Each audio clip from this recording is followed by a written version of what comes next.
मनुष्य की सबसे बड़ी दुर्बलता क्या होती है? सोचिए। धन, प्रेम, अहंकार। मनुष्य की सबसे बड़ी दुर्बलता होती है उसके रहस्य। चाहे आप कितने भी शक्तिशाली क्यों ना हो, कितने भी प्रबल क्यों ना हो, परंतु उसके रहस्य उसके नाश की चाबी होती है। इसलिए यदि प्रबल रहना है, शक्तिशाली रहना है, समर्थ रहना है, तो अपने रहस्य को किसी को भी ना बताएं, ना मित्र को और ना ही शत्रु को, क्योंकि समय पड़ने पर कब कौन शत्रु हो जाए ऐसा कहना संभव नहीं। विभीषण को रावण के अमृत कुंड का ज्ञात था, इसीलिए प्रभु श्री राम रावण का वध करने में सफल हो सके। इसलिए उचित यही है कि आप अपने रहस्य को स्वयं तक ही सीमित रखें। मनुष्य का मन बड़ा विचित्र होता है, कल्पना में ही विकास करता है, संपन्न भविष्य का स्वप्न देखता है और कल्पना में ही जो नहीं हुआ उससे भय खाता है। और यही भय मनुष्य का सबसे बड़ा शत्रु है। हमारे भविष्य के मार्ग में, हमारे आनंद के मार्ग में सबसे बड़ी बाधा है। अब आप लोग मुझसे पूछेंगे कि इसका तोड़ क्या है, भय से मुक्ति कैसे पाई जाए? तो ये प्रश्न आप स्वयं से पूछिए। तनिक सोचिए, जब आप एक सुंदर भविष्य की कामना करते हैं तो उसे पाने के लिए आप परिश्रम करते हैं ना? ठीक उसी प्रकार भय से मुक्ति पाने के लिए आप उससे लड़ जाएं और उसका निवारण आपको स्वतः ही मिल जाएगा। इसलिए जब भी भय आपको सताए तो उससे भागे नहीं, उससे घबराए नहीं, क्योंकि भय का काम ही होता है आपको भयभीत करना। इसलिए जब भी भय आप पर आक्रमण करे तो आप भी उस पर पहले ही आक्रमण कर दें। हम सब मित्रों के साथ रहना चाहते हैं, शत्रुओं से दूर रहना चाहते हैं। क्यों? क्योंकि हमें जीवन में आनंद पाना है, जीवन में आगे बढ़ना है, स्वयं को संपन्न देखना है। और यदि किसी से भी आप पूछेंगे कि जीवन में सफलता पाने के लिए सबसे अधिक आवश्यकता किसकी होती है, तो हर एक आपको लगभग एक ही उत्तर देगा। सफलता प्राप्त करने के लिए आपको सच्चे मित्रों की आवश्यकता होती है। परंतु यदि आपको और अधिक सफल होना है तो आपको केवल मित्रों की नहीं, शत्रु की अधिक आवश्यकता है। अब आप कहेंगे, ये मैंने कैसी बात कर दी? तनिक स्वयं सोचिए। जब भी संकट आता है तो मित्र क्या करते हैं? आपकी सहायता करने के लिए आपके साथ खड़े हो जाते हैं। और संकट के समय में शत्रु और बड़ा संकट बनकर हमारे समक्ष खड़े हो जाते हैं। मित्र हमें सहायता देते हैं, अपनी शक्ति देते हैं, परंतु शत्रु आपके भीतर छिपी शक्ति को बाहर लाता है, आपको और अधिक बलवान बनाता है। संगति या साथ, मित्र और साथी मनुष्य के व्यक्तित्व के लिए सबसे महत्वपूर्ण होते हैं। अब आप कहेंगे, ये कैसे? मनुष्य अवश्य अपने व्यक्तित्व के लिए उत्तरदायी होता है, परंतु मनुष्य संगति में ना चाहते हुए भी उसका व्यक्तित्व संगत की भांति हो जाता है। इन पात्रों को देख रहे हैं, मध्य में जल रखा है, इसमें दूध है और इसमें मलिन कीचड़ रखा है। यदि मैं इस जल को इस दूध में मिलाता हूं तो ये जल दूध बन जाता है, और यदि इसी जल को इस मलिन कीचड़ में मिलाता हूं तो क्या हुआ? ये जल कीचड़ बन गया। ऐसी कोई युक्ति नहीं कि जल बिना घुले मिले दूध या कीचड़ में अपना अस्तित्व बनाए रखे या उनसे अलग रहे। और ठीक ऐसा ही मनुष्य के जीवन में भी होता है। यदि एक गुणहीन व्यक्ति गुणवानों की संगत में बैठे तो उसे भी गुणवान समझा जाता है, सम्मान का पात्र समझा जाता है। और यदि एक गुणवान व्यक्ति गुणहीनों की संगत में बैठे तो उसे भी तिरस्कार मिलता है। इसलिए अपने जीवन में सदैव संगति सोच समझकर सावधानी से चुनिएगा। कभी खेत में किसी किसान को खेती करते देखा है? वो उसे सींचता है, उसे जोतता है, पशु पक्षियों से खेत की फसल की रक्षा करता है। परंतु एक बात का वो सबसे विशेष ध्यान रखता है कि कहीं खेत में खरपतवार ना उग जाए, क्योंकि एक खरपतवार खेत की सारी फसल को नष्ट कर सकती है। ठीक उसी प्रकार यदि वंश की कोई संतान खोटी निकल जाती है तो वो समूचे वंश का सर्वनाश कर देती है। इसीलिए संतान के लालन पालन में विशेष ध्यान देना आवश्यक होता है, क्योंकि संतान वो फसल होती है जो वंश के आने वाले समय को महान बना सकती है या फिर वंश का पतन भी कर सकती है। मनुष्य भी बड़ा विचित्र प्राणी है। अपनों से नीचे के स्तर के लोगों को वो हे दृष्टि से देखता है, उनका उपहास उड़ाता है, उनसे बार बार कहता है कि तुम्हारा कुछ नहीं हो सकता, तुम भविष्य में कुछ नहीं कर पाओगे। जब मनुष्य के पास धन संपत्ति मान होता है तो वो दूसरों का आदर नहीं करता, परंतु वो एक बात भूल जाता है कि उससे भी अधिक शक्तिशाली कोई अस्तित्व में है, और वो है समय। काल काल अपना चक्र कब बदलेगा ये कोई नहीं जानता। समय अपनी करवट कब लेगा ये कोई नहीं जानता। कोयला भी समय के साथ साथ हीरे में परिवर्तित हो जाता है। इसलिए जीवन में कभी भी किसी का भी उपहास नहीं उड़ाना चाहिए।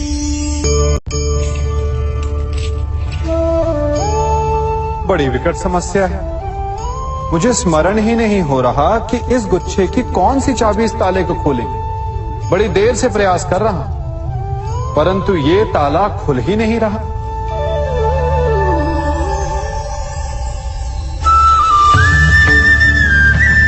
ऐसी परिस्थिति में आप क्या करेंगे?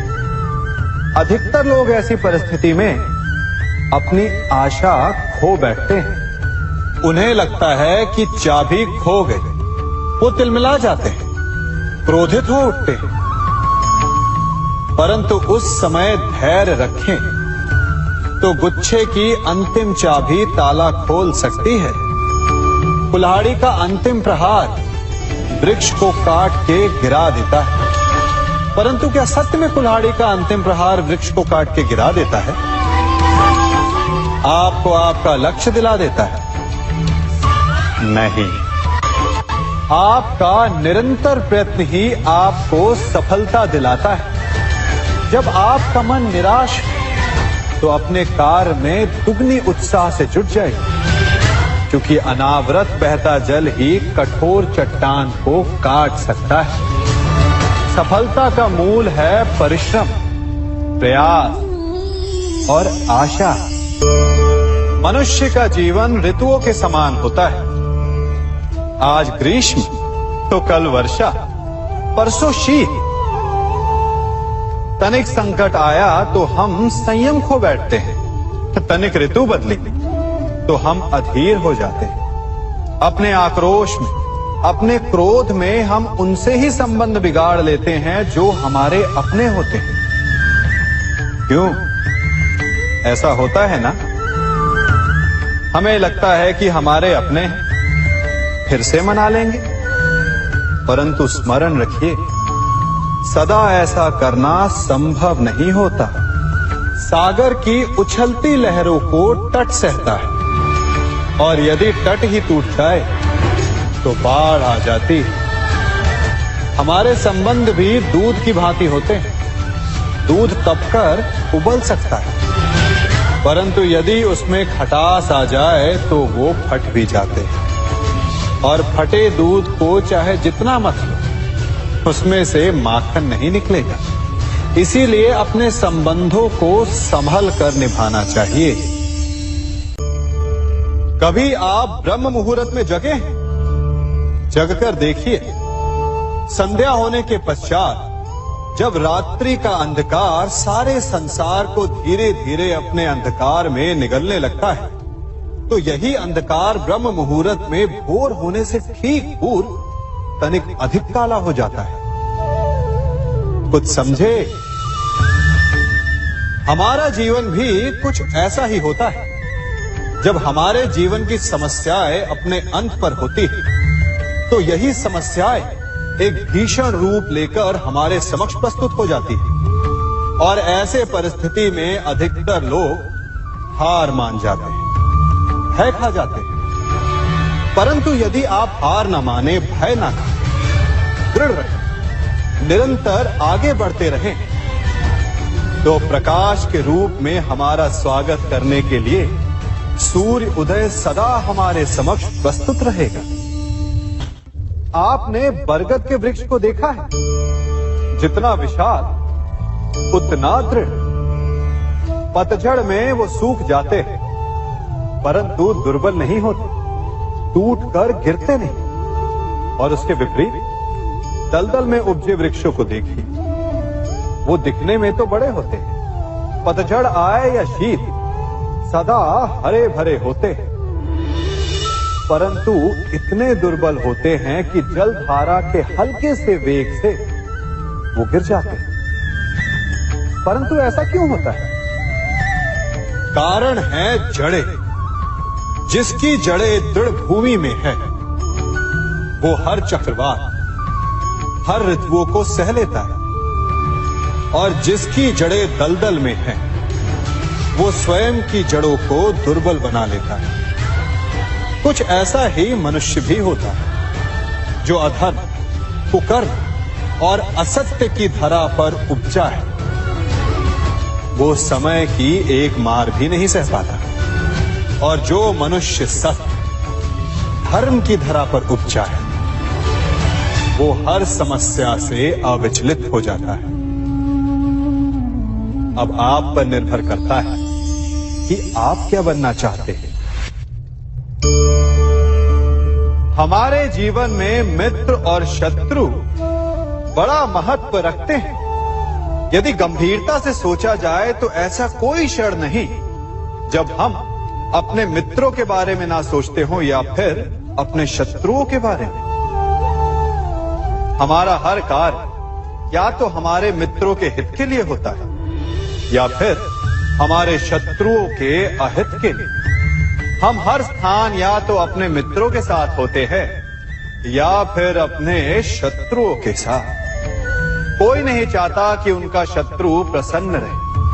हर कोई अपने शत्रु को नष्ट कर देना चाहता है और ऐसा करने के लिए वो हर संभव प्रयास करता है। उसे आर्थिक, मानसिक और शारीरिक हानि पहुंचाने का प्रयास करता है।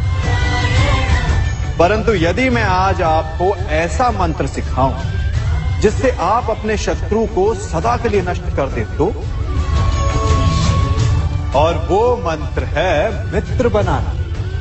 अपने सभी शत्रुओं को अपना मित्र बना लीजिए और आपके सारे शत्रु स्वतः ही समाप्त हो जाएंगे। मैं क्या कर रहा हूं? मैं दिए प्रज्वलित कर रहा हूं ताकि अंधकार को मिटा सकूं। अब आप कहेंगे कि इसमें कौन सी बड़ी बात है ना? परंतु इसमें महत्वपूर्ण बात समझने के लिए यह है कि मैं क्या नहीं कर रहा हूं, और मैं अंधकार नहीं कर रहा हूं। क्योंकि अंधकार को मिटाने के लिए प्रकाश का अस्त्र तो उठाना ही पड़ता है। बुराई को बुराई से नहीं, अच्छाई से जीता जाता है। अन्याय को अन्याय से नहीं, न्याय से लड़ा जाता है।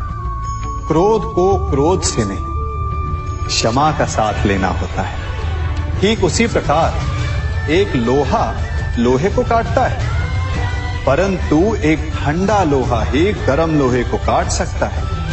इसलिए यदि आपको अपने जीवन में विजयी होना है तो अपने शस्त्रों को, अपने अस्त्रों को सोच समझ कर उठाइए, क्योंकि एक अनुचित सोच परिणाम पर भारी प्रभाव डाल सकती है। आप सब सोच रहे होंगे कि ये क्या मैं करने लगा। मैं इस पौधे को जड़ से उखाड़ रहा हूं। आश्चर्य हो रहा है ना कि एक पौधे को उखाड़ना या काटना ना केवल एक अपराध है अपितु पाप भी है। तो फिर मुझे ऐसा करने की क्या आवश्यकता पड़ गई? क्योंकि कई बार विनाश ही सृजन तक पहुंचाता है। यदि नया भवन बनाना हो तो पुराने भवन को गिराना पड़ता है। व्यवस्था को परिवर्तित करने के लिए क्रांति लानी पड़ती है। और उसी प्रकार यदि किसी वृक्ष या किसी पौधे की जड़ों में घुन लग जाए या उसका मूल सड़ जाए तो उसे जड़ से उखाड़ देना ही श्रेयस्कर होता है, ताकि उस स्थल पर नए पौधे उपज सके। युद्ध करना पर्याय नहीं, परंतु कभी कभी शांति के लिए युद्ध करना आवश्यक हो जाता है। सार में सबसे श्रेष्ठ क्या है? फूल या कांटे, प्रेम या घृणा, संपन्नता या दरिद्रता, मित्र या शत्रु? बताइए। अब आप भी कहेंगे कि भला ये कोई पूछने की बात हुई? अवश्य, फूल, प्रेम, संपन्नता और मित्र ही श्रेष्ठ है। परंतु क्या आपने अपने जीवन में कभी सोचा है कि हर एक भाव, हर एक वस्तु, हर एक घटना का एक गुण धर्म होता है? त्वचा पर जलन करने वाले फूलों से अधिक श्रेष्ठ वो कांटे हैं जिनसे आप अपने घर की बाढ़ बनाते हैं ताकि वन्य पशु आपके भीतर ना आ सके। वो प्रेम श्रेष्ठ नहीं जो आपको अंधा, लोभी, पक्षपाती बनाता। वो घृणा श्रेष्ठ है जो आपको नया मार्ग दिखाता। वो संपन्नता श्रेष्ठ नहीं जो आपको कृपण बनाता, मद्दांध बनाता। वो दरिद्रता श्रेष्ठ है जो आपको जीवन में परिश्रम करने की शिक्षा दे। कुविचार देने वाले, बुरा मार्ग दिखाने वाले मित्रों से अधिक श्रेष्ठ वो शत्रु होते हैं जो हमें जीवन का लक्ष्य देते। इसलिए अपने जीवन में हर वस्तु, हर भाव, हर घटना के गुण धर्म को पहचानिए और उसके पश्चात अपना चयन कीजिए। स्वर्ण, हम सभी को अपने जीवन में स्वर्ण से कभी ना कभी कुछ ना कुछ थोड़ा या अधिक मोह होता ही है ना? परंतु क्या आपने कभी सोचा कि स्वर्ण को प्राप्त कैसे किया जाता है? जब भूमिगत खदानों से स्वर्ण को निकाला जाता है तब वो एक पाषाण की भांति होता है। ऐसा पाषाण जिससे आप किसी को भी मार सकते हैं, परंतु उसे आभूषण के रूप में स्वयं के शरीर पर धारण नहीं कर सकते। यदि उसे आभूषण बनाना है तो उसे लंबी यात्राएं करनी होती है। उस पाषाण को पिघलना होता है। सुनार के हथौड़ी की अनेकों चोटें खानी पड़ती है, फिर काट छाट और उसके पश्चात जाकर वो ऐसा आभूषण बनता है जो हमें वर्षों तक, सदियों तक लुभाता रहता है। इसलिए यदि आपको समय पर विजय पानी है तो स्वयं के निर्माण पर समय देना होगा। हम सभी सुनते आए कि जो वीर होता है, साहसी होता है, शौर्यवान होता है, उसके समक्ष सारा संसार झुकता है। वीर भोग्य वसुंधर। परंतु वीरता है क्या? शौर्य क्या है? साहस क्या है? साहस युद्ध नहीं, वीरता विजय नहीं, शौर्य कभी ना गिरना नहीं। साहस किसी चुनौती के समक्ष खड़े होने का भाव है, तो वीरता उस चुनौती को उत्तर देने के लिए पूर्ण परिश्रम लगा देना है। और शौर्य का अर्थ है गिरकर फिर से उठने का साहस रखना, बार बार प्रहार करके वीरता दिखाना, निरंतर प्रयास करते रहना, निरंतर परिश्रम करते रहना। इसलिए विजयी होने से अधिक महत्वपूर्ण है शौर्यवान होना। हम अपने संबंधों के साथ जीते हैं, उत्सव मनाते हैं, खेलते हैं, खाते हैं, आनंद मनाते हैं। किंतु जब कोई प्रिय हमसे दूर चला जाता है, इस संसार से चला जाता है, तब हम दुर्बल हो जाते हैं, सदा दुखी रहते हैं। क्या ये होना चाहिए? इस प्रकृति को देखिए, वृक्ष पत्तों के झड़ने से शोक नहीं मनाता, वो नए पत्तों के आने का स्वागत करता है। कल आप भी किसी के स्थान पे आए थे और कल आपके स्थान पे भी कोई और अवश्य आए, क्योंकि ये परिवर्तन है, ये इस प्रकृति का नियम है। इसमें शोक कैसे? जो छूटा उसका शोक मनाने के स्थान पर जो मिलेगा या जो आपके पास है उसका आनंद उठाइए। राधे राधे। अत्यंत कठोर स्वामी, आपने कई लोगों को यह कहते हुए सुना होगा, मेरे पास इतना समय नहीं है, इस कार्य में जो है अत्याधिक समय लग जाएगा, इसके विषय में सोचने के लिए मुझे समय ही चाहिए।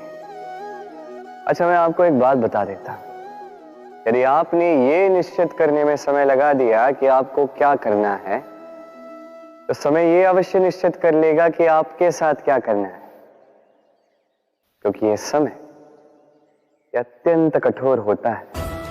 जब तक आपके साथ है, इसका आदर करना सीखें, इसका सम्मान करना सीखें, इसका सदुपयोग करना सीखें। यदि ऐसा नहीं हुआ तो इस समय को, स्वयं को और आपको बदलने में अधिक समय नहीं लगेगा। तो चलिए, अब समय आ गया है प्रेम से कहने का, राधे राधे।